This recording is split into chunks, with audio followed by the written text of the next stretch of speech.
Meeting ಮಾಡಿದ್ವಿ.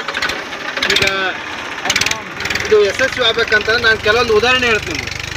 ಈಗ ಇಲ್ಲಿ ಯಾಕೆ ಸಿಗ್ತಾ ಇಲ್ಲ, ಕೆಲವೊಂದು ಕಡೆ ಯಾಕೆ ಸಿಗ್ತಾಯಿದೆ ಅಂತೇಳಿ. ಈಗ ಇವ್ರು ಕಾಮನೂರು ಇದೆ, ಕಾಮನೂರು ಲೇಬಗೇರಿ ಪಂಚಾಯತಿಯಲ್ಲಿ ಬರ್ತದೆ. ಅಲ್ಲಿ ಮೇಟ್ ಇರೋದು ಇಬ್ಬರೇ ಹೆಣ್ಮಕ್ಳು.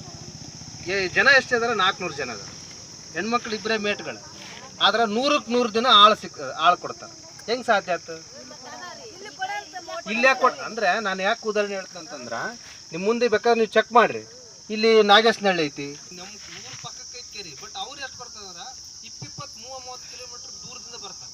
ದಿನಾಂಕ 14 ಮೇ 2025 ಜನ ಹೋರಾಟ. ಅದು ಹೆಂಗೆ ಜಮ ಆಗುತ್ತೆ? ಯಾಕಂತಂದ್ರೆ ಅಲ್ಲಿ ಕೇಳೋರು ಈ ಕಾರ್ಯಕ್ರಮಕ್ಕೆ ಹೋರಾಟಕ್ಕೆ ಸಂಬಂಧ ಪೂರ್ವಭಾವಿ ಸಭೆ ಮತ್ತು ಜನಗಳಿಗೆ ಮಾಹಿತಿ ನೀಡುತ್ತಿರುವುದು ಶರಣಗಡ್ಡಿ. ಉದ್ಯೋಗ ಖಾತ್ರಿ ಕೊರೋನಾದಾಗ ನಾವು ಇವ್ರ ಪಂಚಾಯತಿಗೆ ಹೋಯ್ತೀವಿ. ಕೊರೋನಾ ಸಂದರ್ಭದಲ್ಲಿ ಕೂಡ ಕೆಲಸ ಕೊಡ್ರಿ ಅಂತ ನಾವು ಮನವಿ ಪತ್ರಗಳು ಕೊಟ್ಟಿವಿ. ಇವಾಗ ಬಂದಿರೋ ಉದ್ದೇಶ ಏನಂತಂದ್ರೆ ನಮ್ಮ ರಮೇಶ್ ಸರ್ ಹೇಳಿದ್ರು, ಈ ಕೆಲಸಕ್ಕೆ ಸಂಖ್ಯೆ ಬರೋರ ಸಂಖ್ಯೆ ಜಾಸ್ತಿ ಆಗಿದೆ, ದುಡಿಯೋರ ಸಂಖ್ಯೆ ಜಾಸ್ತಿ ಆಗಿದೆ.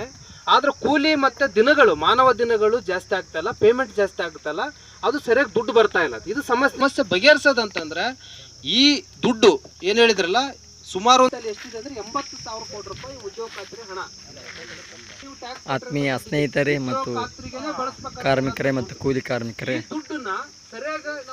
ಮೇ 14, 2025 ಬೆಂಗಳೂರು ಫ್ರೀಡಂ ಪಾರ್ಕ್ನಲ್ಲಿ ನಡೆಯುವ ಈ ಹೋರಾಟಕ್ಕೆ ಎಲ್ಲರೂ ಬಂದು ಭಾಗವಹಿಸಬೇಕಾಗಿ ತಮ್ಮಲ್ಲಿ ವಿನಂತಿ. ಬದಲಾಗಿದೆ. ಈಗ ಒಂದು 10 ದಿನಕ್ಕೆ ಬಂದಿದೆ, 20 ದಿನಕ್ಕೆ ಬಂದಿದೆ.